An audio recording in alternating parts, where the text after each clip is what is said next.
बया पाया पडल्या. आज 3 जानेवारी आहे ना. मग काय तर त्यांची जयंती आज लय धिंगाणा होईल बघा. मग काय तर ही अजून कोण कोण यायचे ते बघा पाया पडायला मंदिरात. आधी वाली अहो म्हणजे तुम्ही केव्हा आला. अहो पाय तर पूर्ण आहे की. होय 3 जानेवारी आहे ना. मग काय तर. मंदिरात यांचा फोटो कसा ठेवला. हो काय सांगतो बाई 1847 रोजी मुलींची शाळा फुलली बघा. आपल्या इथे गावात हा भिडेवाड्यात.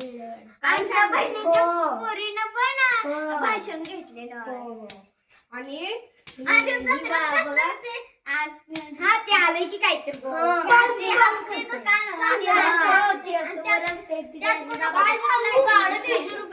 त्याच्यात आपलं मावळ येईल. एक काय बाई इथं कालवा लावलाय व तुम्ही कशाला आला. कशाला बाय घरातून मग कालवा लावलाय. तुझं घर आहे